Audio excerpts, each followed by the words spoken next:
Oh, disadvantages of being short. Okay, hi, I'm Jess. I have made the... thanks. I have set myself the enormous goal of trying to get through 25 years of architectural history in 6 minutes and 40 seconds. So excuse me if it seems to go awry. What I'm going to concentrate on in Brutalism, which is this postmodern architectural movement, its origins and its endings, so the alpha and the omega of Brutalism. So if you look at the Penguin Dictionary definition of Brutalism, you may be tending to think that it is the homoerotic outpouring of modernist architecture, for it says, Brutalism nearly always uses concrete, exposed at its roughest and handled with overemphasis on big chunky members which collide ruthlessly. However, what the Brutalists were really about was about challenging the standard mainstream outpourings of the establishment in British architecture. They considered it, like the Festival of Britain, polite and prim, sort of like modernism dressed up to be acceptable to the middle classes. Modernism with a bourgeois aesthetic, so it used traditional materials and traditional symbolism to satisfy the masses.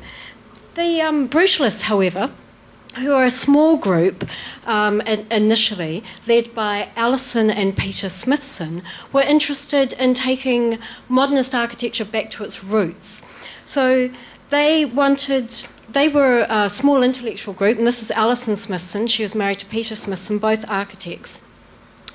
And they wanted to create an anti-aesthetic of architecture, to sort of an architectural realism that matched social realism. Wanting to take modernist architecture back to its roots, they weren't, however, interested in recreating the early days of modernist architecture. So this is one of Le Corbusier's machines for living in. They didn't want to recreate this because they thought it was like a romantic idea of the machine. Because this is actually that house's reality. It's not this perfect painted machine-generated architecture. It's actually rough. This is what they saw as its truth. So those are the things they didn't want to do. But what did they want to do? Well, they were interested in Le Corbusier's current architecture, so most particularly his Unité d'Habitation, which they considered in the 40s and 50s was responding to modern living. It used modern materials and modern construction methods, and it was honest about that. And you can see this best in this example of Le Corbusier's work, Maison Joual. They admired it for its direct treatment of materials, as well as its functionalism and the way it expressed the truth of the structural system. So here is concrete, béton brut, raw concrete, as it was made. No plaster, no paint. And here, they also admired l'art brut, which was an art movement spearheaded by Jean de Buffet, and they were interested in, not in cultural art, what they termed cultural art, but in wild, raw art, the art of prisoners, of psychotics, and of children. They grouped these people together because they were untrained and used unconventional materials. This is the parallel of life and art, which was the Smithsons' sort of attempt to put these ideas out in public at the ICA, and they were interested in breaking out of established ways of seeing. So this was a really unusual way of presenting an exhibition of images. Now, just to give you an idea of this contrast of thought between the mainstream and the Brutalists, the early Brutalists, look at this. This is the Royal Festival Hall. It's a presentation drawing, and you can see how genteel it is, how carefully it's crafted. Well, that's 1950.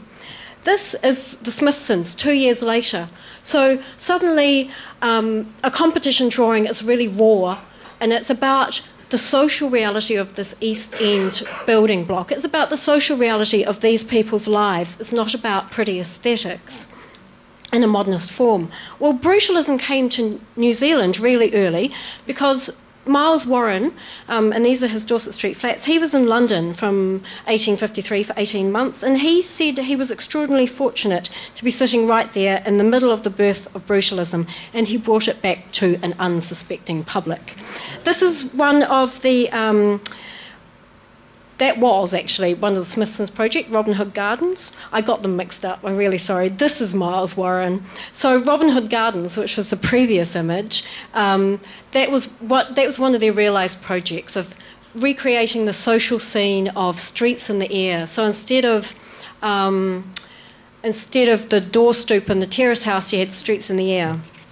This is one of their students at Park Hill in Sheffield a couple of years later, in 1961. And this was a huge complex of 1,000 flats.